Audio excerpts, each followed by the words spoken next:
할렐루야. 날씨가 추운데도 불구하고 오늘 수요 예배에 참석하신 여러분들에게 하나님의 은혜가 넘쳐나시기를 예수님의 이름으로 축복합니다.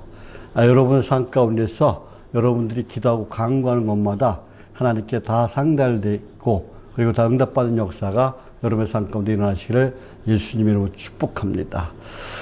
오늘은 그 구약의 인물들 중에서 선지자인 눈물의 선지자인 예레미야에 대해서 알아보면서 은혜를 나누겠습니다. 예레미야라는 이름의 뜻은 여호와께서 지명한 자, 또 그리고 여호와께서 세우시다, 여호와께서 떨어뜨리시다라는 그런 뜻을 가지고 있습니다. 예레미야는 그 베냐민 땅, 그 예루살렘 근처인 아나돗 사람이고 제사장 그 힐기야의 아들이고 4대 선지자 중에 한 사람이에요. 4대 선지자가 누구예요? 이사야, 예레미야, 그리고 엘리야, 엘리사를 4대 선지자라고 얘기합니다. 유다 왕 요시야 13년부터 시드기야 왕 11년까지 그 예언한 선지자로서 젊었을 때 예레미야는 선지자로 소명을 받았습니다. 예레미야는 그 자신의 그 나라, 이 유다 땅이 그 안으로는 도덕적으로 부패해져 가고 밖으로는 군사적인 그 주변 나라의 침략으로 무너지는 것을 보았어요. 지금 무너지는 것을 보았다는 것이죠. 예레미야는 그래서 예루살렘이 그 바벨론 군대에 의해 공격을 당한 끝에 함락되고 약탈당하는 것을 목격했습니다. 예루살렘 성전이 완전히 파괴되는 것을 보았습니다. 그 결과로 어떻게요? 많은 그 유다 민족, 그러니까 왕족들과 귀족들이 바벨론 땅으로 포로로 끌려갑니다. 또 예루살렘 성전에 있는 많은 기구들은 다 바벨론으로 빼앗겼습니다. 이렇게 되기까지 예레미야는 유다 백성들을 향하여 계속해서 어떻게 했어요? 하나님께로 돌이켜라. 하나님께 돌아와라. 말씀으로 돌아와라. 하나님 말씀을 들어라. 하나님 말씀을 듣지 않으면 너희는 망한다. 라고 경고와 또 눈물로서 호소하고 또 눈물로 기도하던 그런 선지자였습니다. 사랑하는 성도 여러분. 그런데요, 눈물은 아주 고귀한 것 같아요. 눈물의 가치는 누구를 위해서 또 무엇을 위해 울었냐가에 따라 그 눈물의 가치가 결정되는 것 같습니다. 우리의 믿음 생활의 출발은 어떻게 되어야 돼요? 회개의 눈물과 함께 시작됩니다. 회개의 눈물을 흘릴 때 한 사람의 영혼의 창이 어떻게 돼요? 새롭게 열리는 줄 믿습니다. 하나님의 사람으로 거듭나게 되는 것이죠. 하나님의 자녀로 거듭나게 되는 거예요. 눈물은 영혼을 깨끗하게 하고 우리의 마음을 정결케 하는 것 같습니다.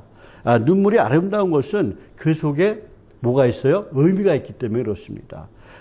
모든 눈물의 배후에는 의미가 있다는 것이죠. 눈물 속에는 말 못한 사연이 있습니다. 아픔이 있습니다. 그리고 또 슬픔이 있습니다. 고뇌가 담겨져 있습니다. 때로는 감격적인 기쁨 속에서 흘리는 눈물도 있습니다. 또 피와 땀과 그 눈물의 결정체와 같은 그런 상을 받는 사람의 그 눈물 속에는 뭐가 있어요? 지난날의 아픈 추억이 담겨져 있어요. 고난과 고통이 담겨져 있습니다. 누가복음 22장 44절 말씀에 보면은 예수님은 그 겟세마네 동산에서 기도하실 때 그 흘리신 땀방울이 어떻게 해요? 핏방울이 되었다고 이렇게 말씀하고 있는 것을 볼 수가 있습니다. 시편 126편 그 5절에서 6절 말씀에 보면은 눈물을 흘리며 씨를 뿌리는 자는 눈물을 흘리면서 씨를 뿌린 자는 그 기쁨으로 거두리로다. 울며 씨 뿌리며 나가는 자는 반드시 기쁨으로 그 단을 가지고 돌아오리다라고 말씀하고 있습니다.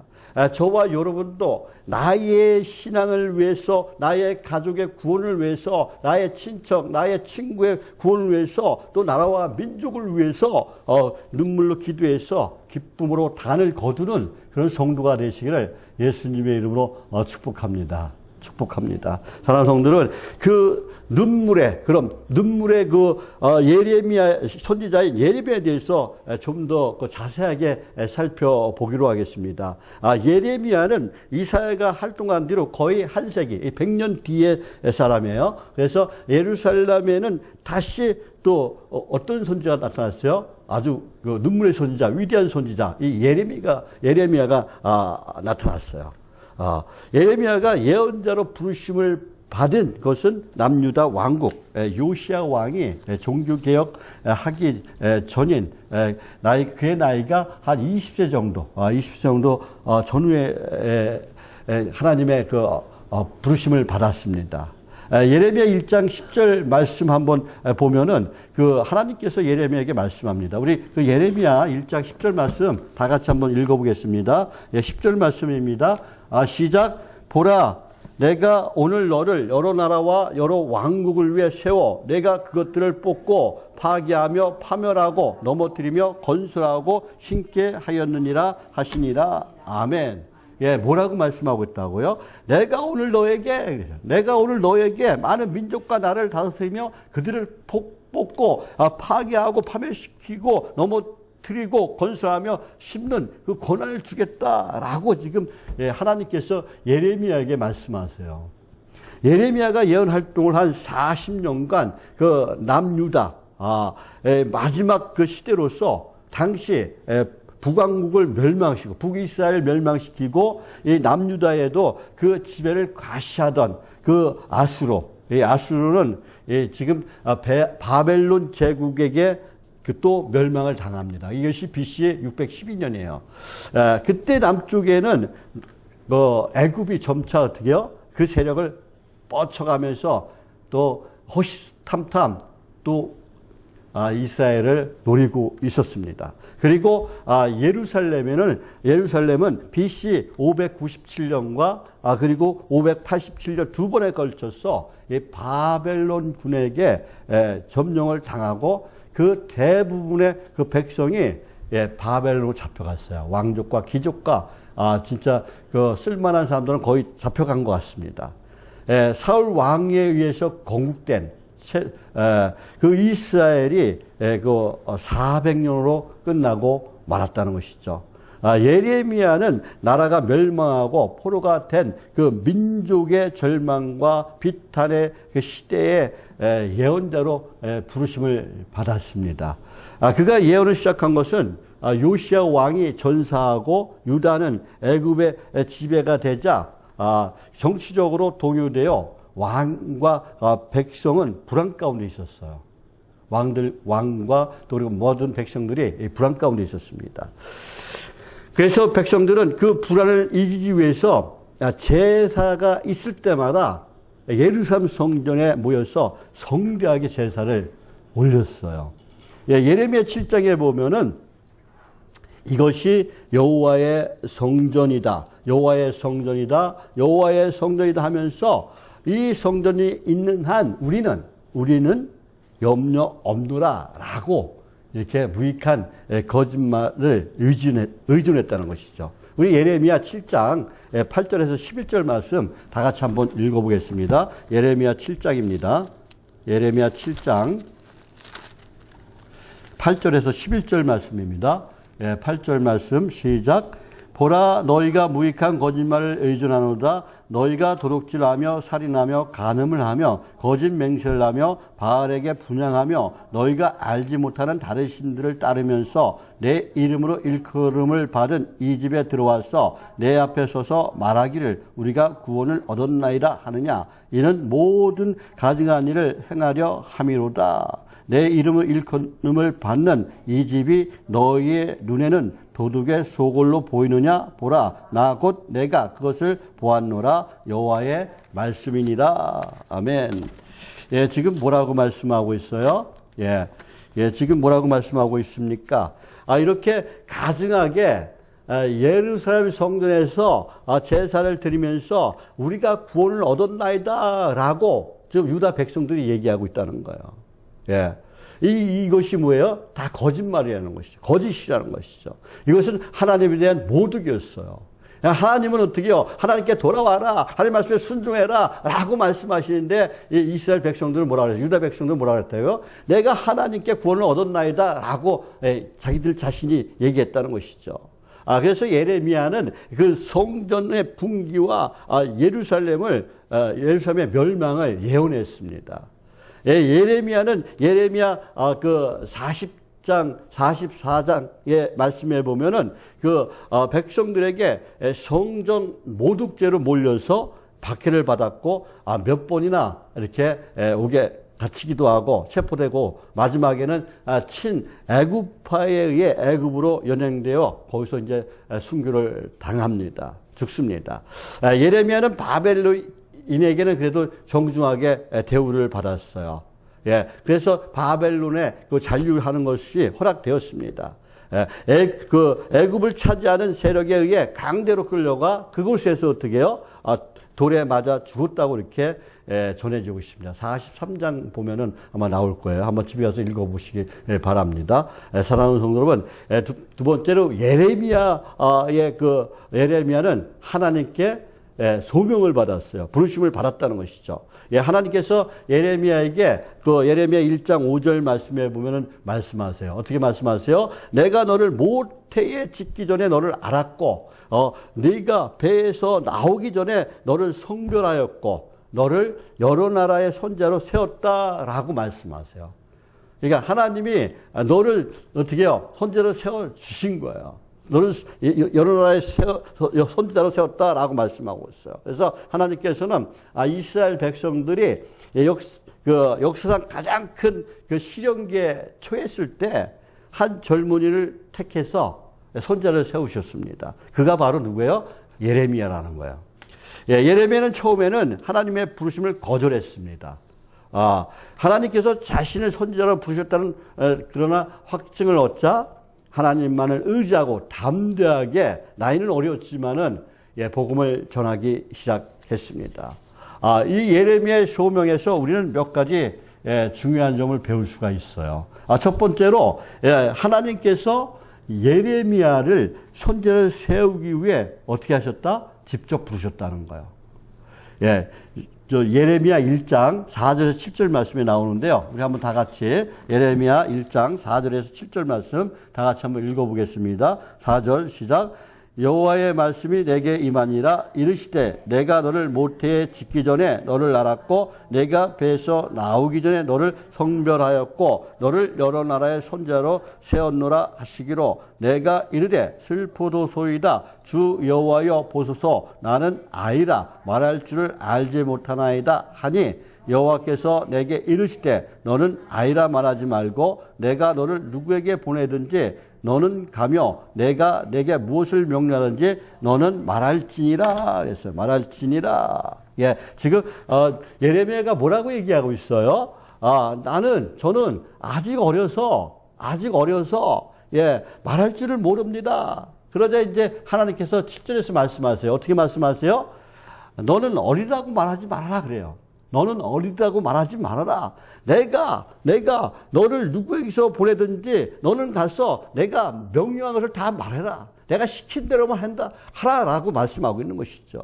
이렇게 예레미야는 하나님의 소명을 받았습니다. 주의 종이 되고자 하는 사람에게 있어서 하나님의 부르심은 꼭 필요합니다. 저와 여러분도 지금 하나님의 부르심을 받고 이 자리에 앉아 계신 줄 믿습니다. 왜 불러주셨어요? 저와 여러분이 양천비전교회에서 충성된 일꾼이 되기 위해서 불러주신 줄 믿습니다. 또 하나님 나라를 위해서 진짜 충성된 일꾼으로 불러주신 줄 믿습니다. 우리는 어떻게 해요? 하나님께 부르심을 받았기 때문에 우리는 모두가 하나님의 일을 잘 감당하는 그런 충성된 일꾼이 되어야 될 줄 믿습니다. 자, 따라하시겠습니다. 충성된 일꾼이 되자. 충성된 일꾼이 되자. 예, 오늘 이 시간 이후부터는 저와 여러분은 이제 양천묘종께 충성된 일꾼, 또 하나님 나라에 충성된 일꾼들이 다 되시기를 예수님의 이름으로 축복합니다. 축복합니다. 두 번째로 하나님의 말씀이 예레미야와 함께 하였어요. 예, 임마누엘로 함께 하셨다는 거예요. 예, 8절 말씀 한번 읽어볼게요. 우리 다 같이 8절 말씀 읽습니다. 시작. 너는 그들 때문에 두려워하지 말라. 내가 너와 함께하여 너를 구원하리라. 나 여호와의 말이니라 하시고. 예, 지금 뭐라고 말씀하고 있는 거예요? 너는 그들 때문에 두려워하지 말라 그런 거예요. 아무리 그 심센 자가 있다 할지라도 두려워하지 말라는 거야. 네가 나이가 어리다고 해도 두려워하지 말라는 거야. 그들 때문에 두려워하지 말라. 내가 너와 함께하면 너를 구원하리라. 이렇게 말씀하세요. 예, 하나님께서 함께하시면 우리가 무엇이든지 할 수 있다는 거예요. 저와 여러분은 두려워할 필요가 없다는 거예요. 예, 능력 주시는 자 안에서 우리는 모든 것을 할 수 있다 고백할 수 있는 사람이 돼야 돼요. 예, 예수님께서 뭐라고 말씀하셨어요? 마가복음 9장 23절 말씀에서 할 수 있거니 무슨 말이냐? 믿는 자들에게는 능히 하지 못할 일이 없느니라 그랬어요. 우리가 믿음으로 나가면 하나님께서 항상 함께 해주셔서 우리에게 힘 주시고 능력 주시고 지혜와 청명과 명철음을 더해 주셔서 하나님이 하고자 하는 일을 우리가 담대하게 행할 수 있다는 것입니다. 그러니까 저와 여러분은 어떻게 해야 되겠습니까? 오직 하나님만 의지하며 하나님만 바라보며 나가는 그런 신실한 사람이 되시길 바랍니다. 겁낼 것도 없어요. 두려울 것도 없습니다. 왜? 하나님께서 우리를 지켜주시고 힘내주시고 또 우리의 능력대 주시기 때문에 그렇습니다. 예, 하나님은 어떤 하나님이세요? 전지도 능하신 하나님이세요. 전지적으로 하나님을 믿고 나가는 거예요. 예, 하나님의 말씀의 능력에 맞설 그런 것들은 세상에 아무것도 없어요. 예, 하나님 말씀에는 놀라운 능력이 있기 때문에 그렇습니다. 그래서 주님께 쓰임받은 능력 있는 성도가 되기 위해서는 우리는 무엇보다도 우리가 말씀과 성령으로 충만해야 돼요. 저와 여러분 항상 말씀을 사모하시길 바랍니다. 성령 충만하시길 바랍니다. 말씀을 사모하고 은혜를 사모하고 깨어 기도하는 그런 성도가 되시길 바랍니다. 항상 말씀을 읽고 듣고 묵상해서 그것을 나의 삶에 적용시켜서 살아가는 말씀이 삶이 되는 저와 여러분이 되시기를 예수님의 이름으로 축복합니다. 축복합니다. 세 번째 이제 그 하나님의 손이 예레미야의 입에 닿았다라고 이렇게 말씀하고 있어요. 그것이 이제 예레미야 1장 9절 말씀인데요. 1장 9절 말씀 다 같이 한번 읽어볼게요. 시작. 여호와께서 그의 손을 내밀어 내 입에 대시며 여호와께서 내게 이르시되 보라 내가 내 말을 내 입에 두었노라 그랬어요.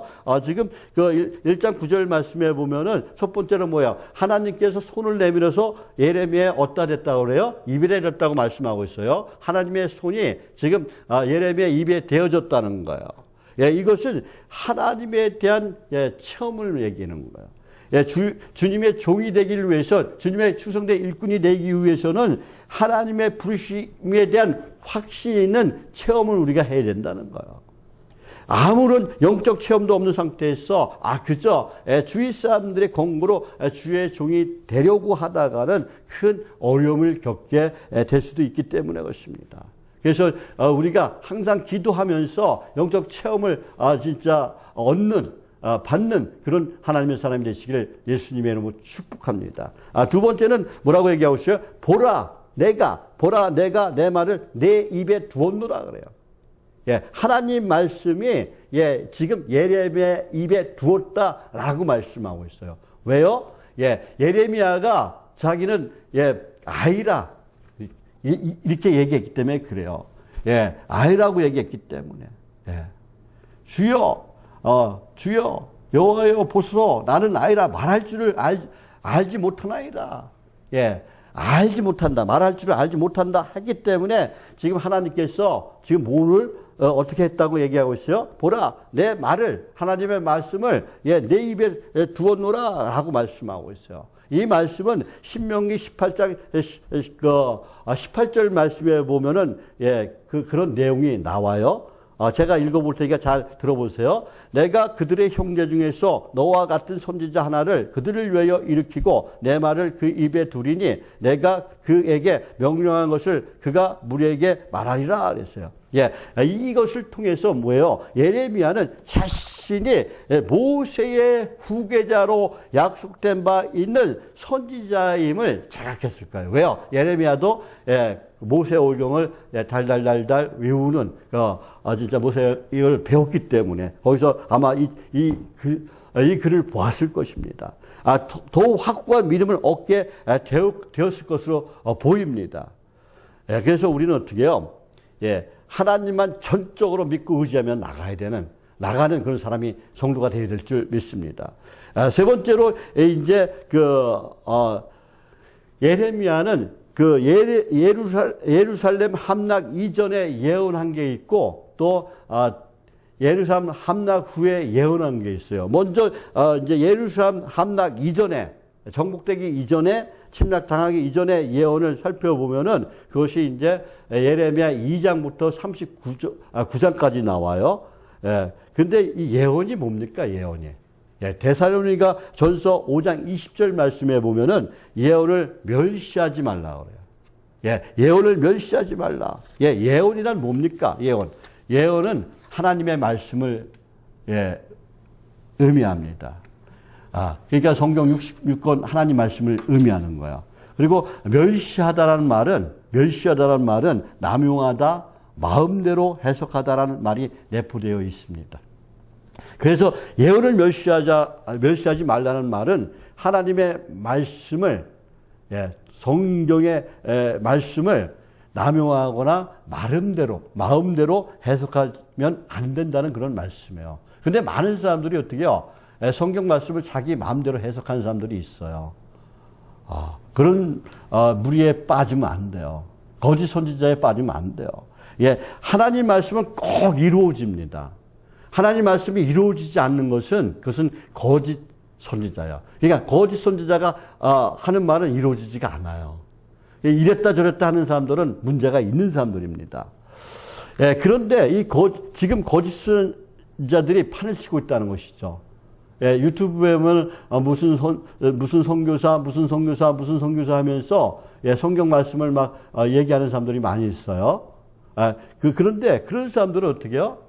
문제가 있어요. 무슨 잘잘법을 따지는 사람도 있고, 그런 사람들 말 들으면 안 돼요. 대학 교사라고 하는데 그런 사람들 말 들으면 안 돼요. 문제가 있습니다. 우리는 어떻게 해요? 영적 분별력이 있어야 된다는 것이죠. 저와 여러분 영적 분별력을 갖고 어떤 것이 거짓인지 어떤 것이 참인지 구별할 수 있는 그런 성도가 되시기를 예수님의 이름으로 축복합니다.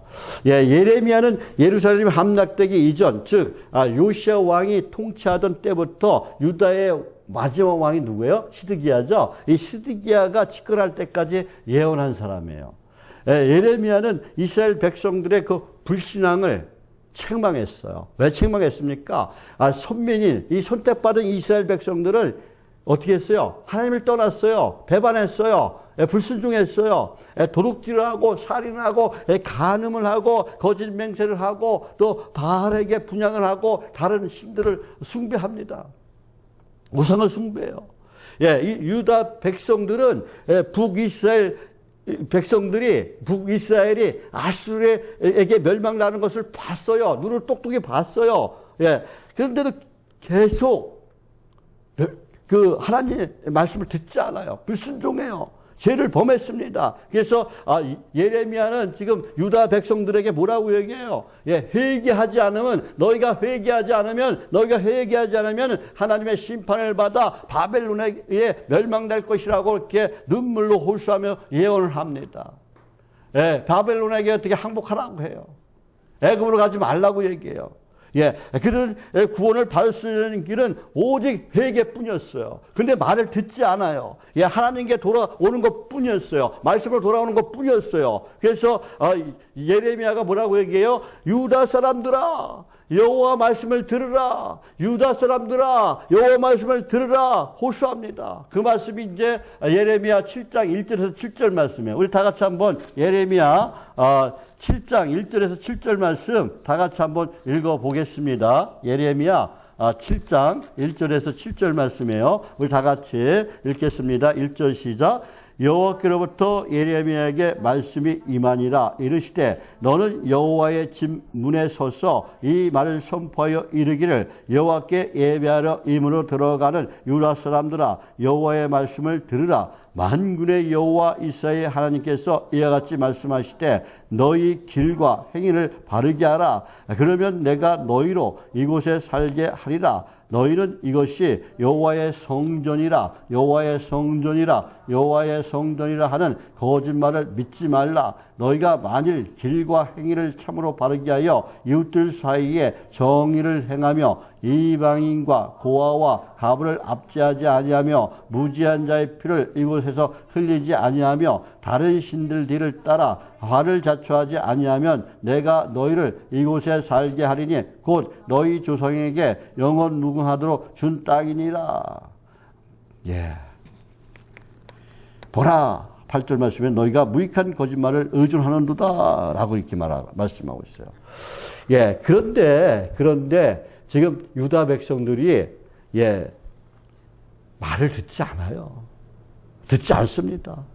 예레미야가 이런 예언을 계속하자 오히려 고향 사람들과 친척까지 예레미야를 모함해서 죽이려고 해요. 이처럼 해결하지 않고 죄의 길을 걷던 유다는 어떻게 됩니까? 결국 586년에 바벨론에게 멸망을 당합니다. 그리고 70년이란 긴 세월 동안 포로 생활을 하게 되었습니다. 우리는 연약합니다. 연약한 인간의 성품을 가지고 있어요. 그래서 때때로 어떻게 해요? 실수할 때 있습니다. 실패할 때 있습니다. 넘어질 때 있습니다. 자빠질 때 있습니다. 잘못된 길로 갈 때도 있어요. 그러면 성령께서 어떻게 하십니까? 우리에게 경고하시고 책망을 하십니다. 사람을 통해서, 자연 환경을 통해서 우리를 가르쳐줘요. 그래서 우리는 성령의 소리에 민감해야 돼요. 성령의 소리에 민감해야 됩니다. 성령의 그 음성을 들을 때마다 즉시 회개하고 잘못된 길에서 돌이켜야 돼요. 돌이켜야 됩니다. 만일 성령 하나님의 음성을 거역하고 계속 잘못된 길로 간다면 유다 백성들처럼 큰 화를 면치 못한다는 것이죠. 멸망당한다는 것이죠. 심판받는다는 것입니다. 천국에 들어가지 못한다는 것입니다. 그러나 좋으신 하나님께서는 유다의 멸망 이후에 회복을 약속해 주셨어요. 남은 자를 통해서 회복을 약속하십니다. 그것이 이제 예레미야 30장 33장에 보면은 30장에서 33장에 보면은 유다는 멸망을 당하지만은 장차 다윗의 계보를 통해서 메시아가 오셔서 오직 예수 그리스도가 오셔서 회복할 것이라는 약속을 해 주셔요.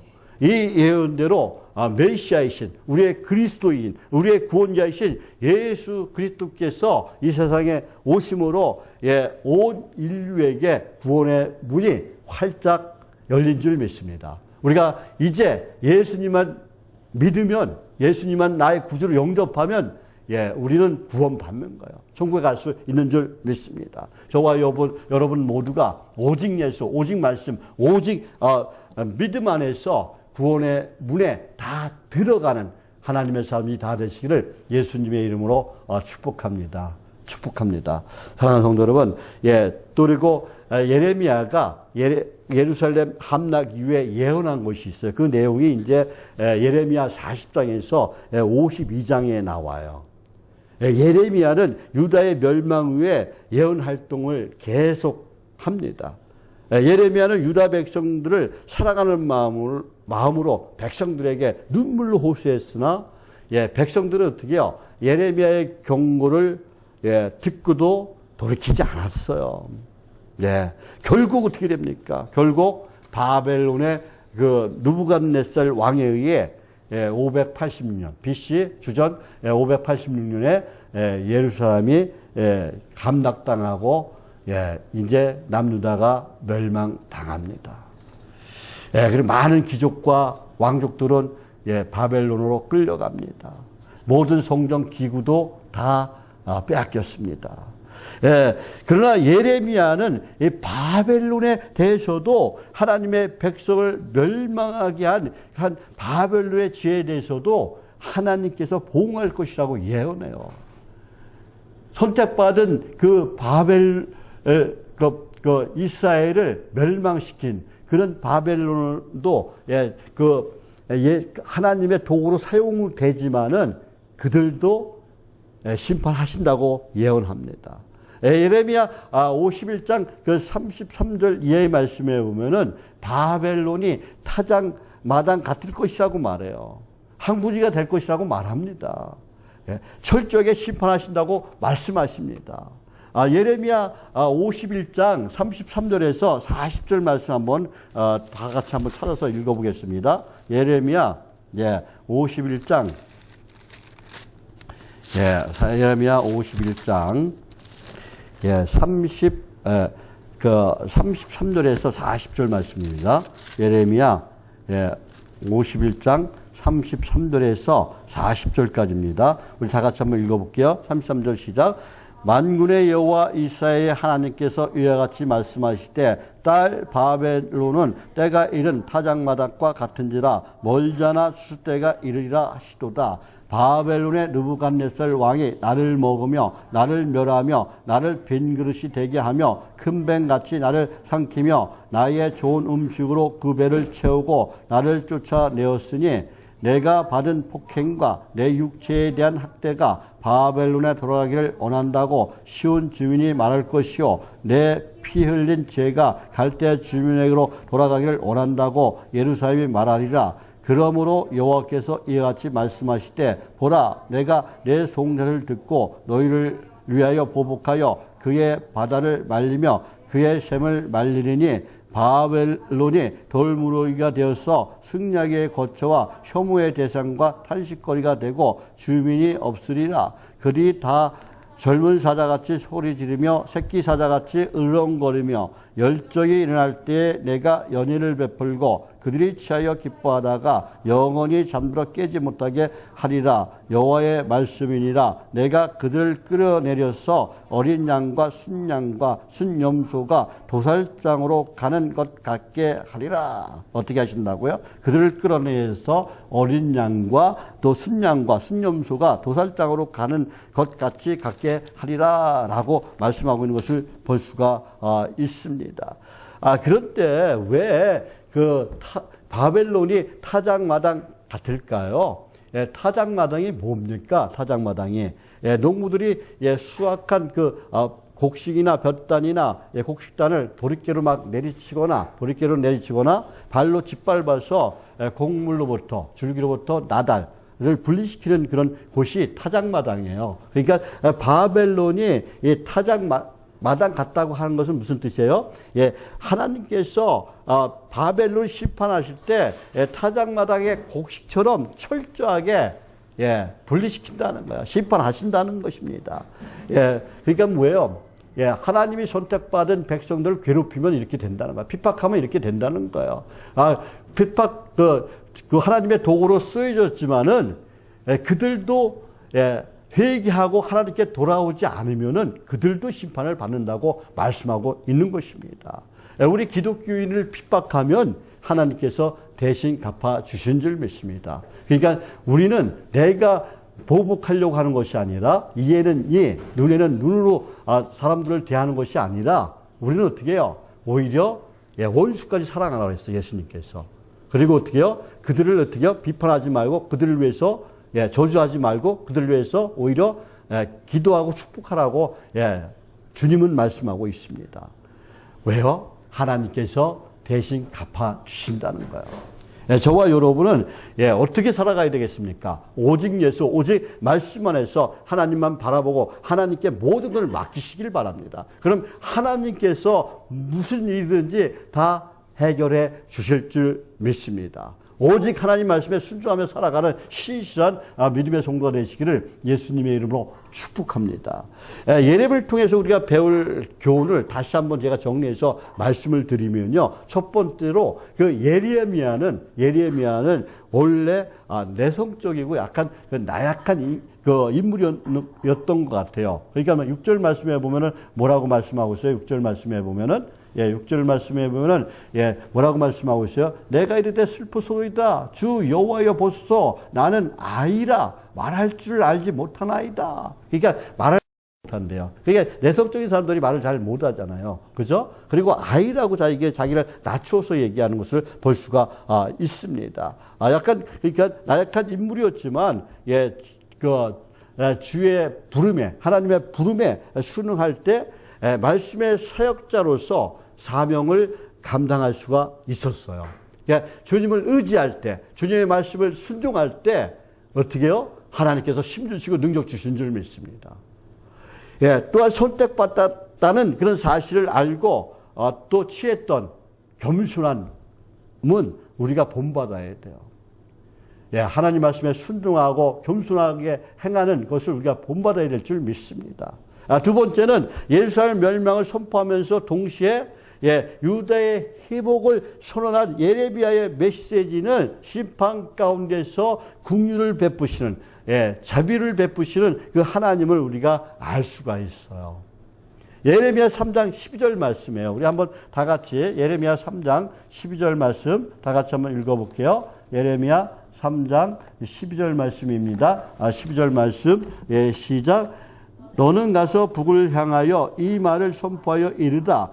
여호와께서 이르시되 패역한 이스라엘아 돌아오라. 나의 노한 얼굴을 너희에게로 향하지 아니하리라. 나는 긍휼이 있는 자라 노를 한없이 품지 아니하느니라. 여호와의 말씀이니라.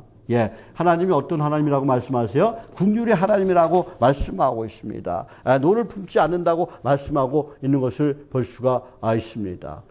항상 자비로우신 긍휼하신 하나님과 동행하는 저와 여러분이 되시기를 예수님의 이름으로 축복합니다.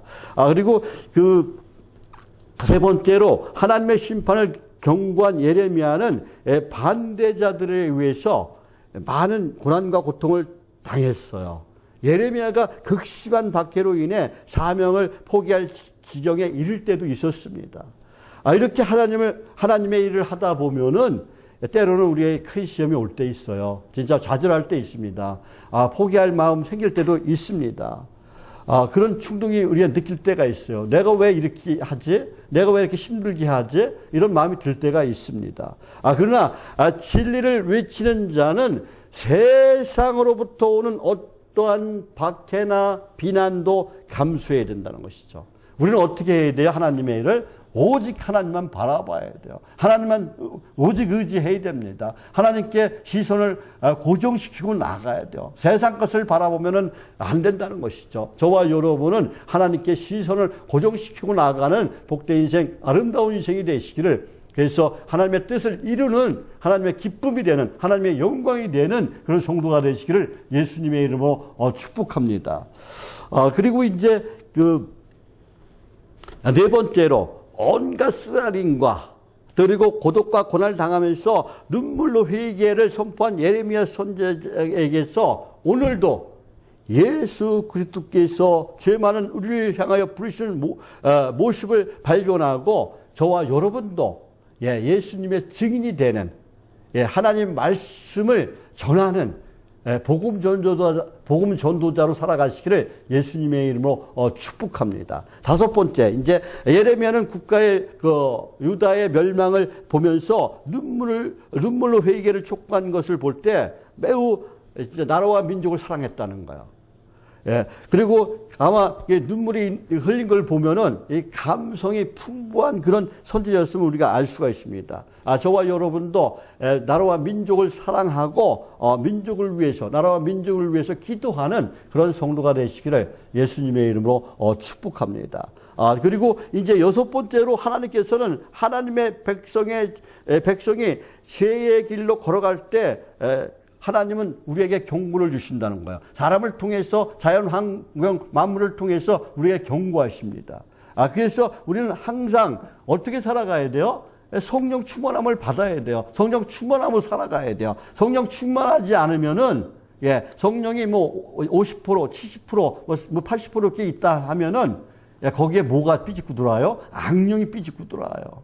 그렇기 때문에 우리는 성령 충만한 삶을 살아가야 돼요. 성령을 받아야 돼요. 하나님의 그리고 경고를 들을 때 즉시 발걸음을 어떻게 해요? 돌이켜야 돼요. 회개해야 됩니다. 죄에 대해서 철저하게 회개해야 돼요. 회개가 없을 때 하나님의 심판이 임한다는 거예요. 예레미야 13장 17절에서 말씀합니다. 어떻게 말씀하시나? 우리 한번 예레미야 13장으로 넘어갑니다. 13장 17절 말씀. 다 같이 한번 찾아보겠습니다. 13장 17절 말씀 다 같이 읽겠습니다. 시작. 너희가 이를 듣지 아니하면 나의 심령이 너희 교만으로 말미암아 은밀한 곳에서 올 것이며 여호와의 양떼가 사로잡힘으로 말미암아 눈물을 흘려 통곡하리라 했어요. 뭐라고 말씀하셨어요? 그러니까 여호와의 양무리가 사로잡힘을 인하여 눈물을 흘려 통곡하리라 그랬어요. 저와 여러분은 눈물을 흘리면 안 돼요. 눈물을 흘리는 것이 아니라 오직 하나님 말씀에 순종해서 기쁨이 넘치는, 우리의 입술에서 감사 찬송이 넘쳐가는 그런 삶을 살아가시기를 예수님의 이름으로 축복합니다.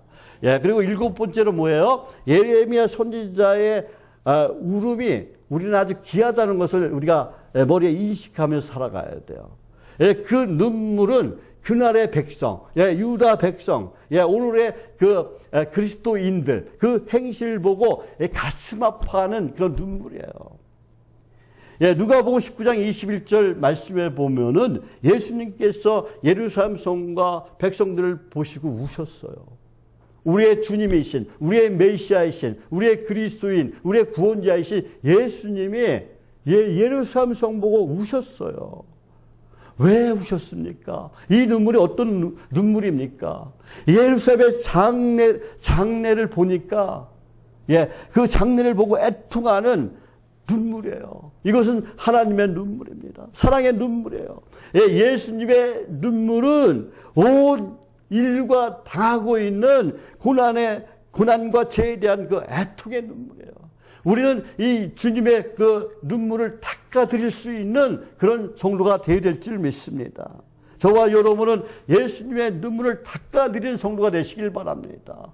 예수님이 눈물을 흘리게 하는 성도가 아니라 예수님의 눈물을 닦아드리는 그런 성도가 되시기를 예수님의 이름으로 축복합니다. 그래서 우리는 어떻게 살아가야 돼요? 주님을 사모해야 돼요.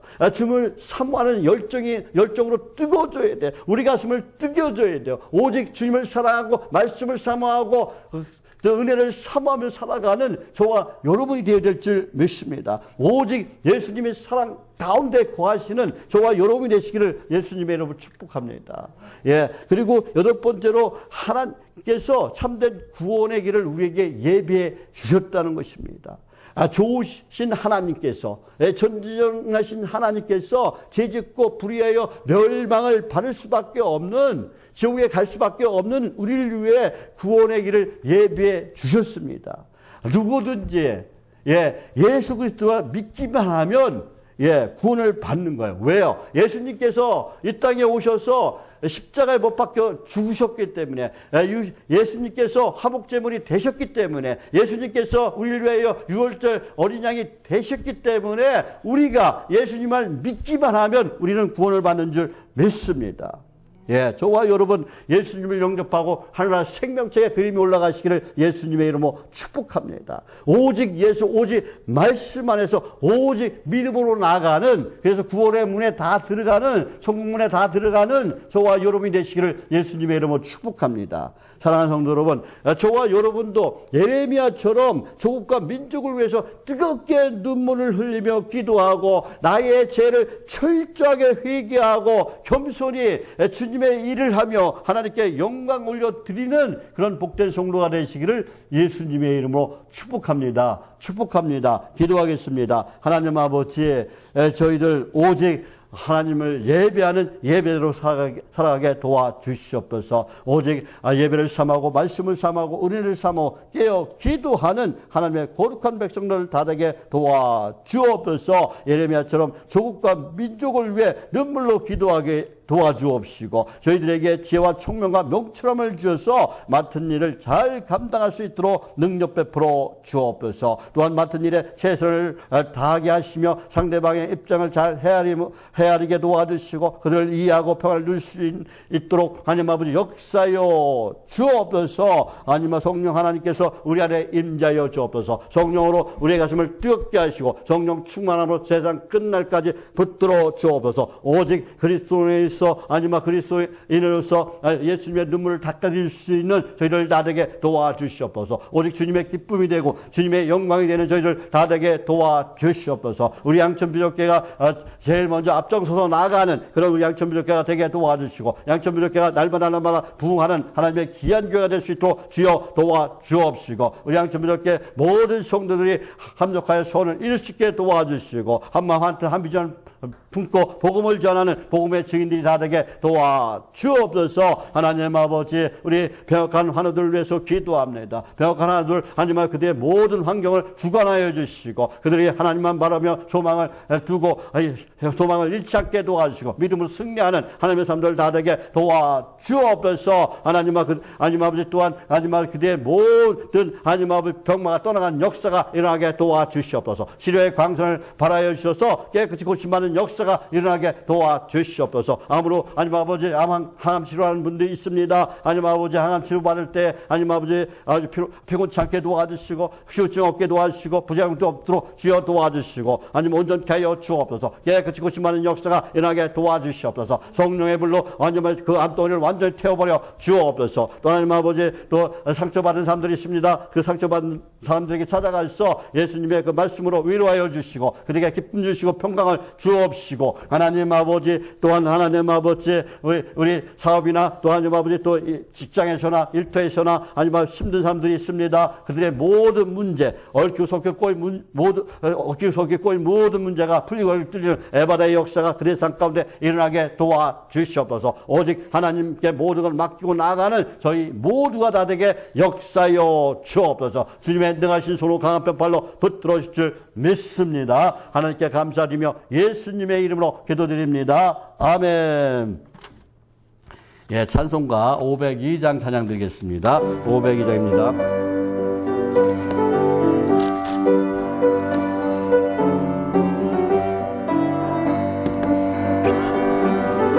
어서 가서 어둠을 물리치고 주의 진리 모르는 백성에게 복음의 빛 비춰라. 빛의 사자들이여 복음의 빛 비춰라. 죄로 둔 밤 밝게 비춰라. 빛의 사자들이여 선한 사역 위하여 힘을 내라. 주 함께 하시겠네. 주 사랑을 전파하며 복음의 빛 비춰라. 빛의 사자들이여 복음의 빛 비춰라. 새로운 밤 밝게 비춰라. 빛의 사자들이여 주님 부탁하신 말 순종하여 예 진리 전파하라. 산을 넘고 물 건너 힘을 다해 복음의 빛 비춰라. 빛의 사자들이여 빛 비춰라. 새로운 밤 밝게 비춰라. 빛의 사자들이여 나 땅 끝까지 주님만을 지하고 누워 못 보는 백성에게 복음의 빛 비춰라. 제사자들이여 복음의 빛 비춰라 죄로든 밤 밝게 비춰라 빛의 사자들이여 아멘.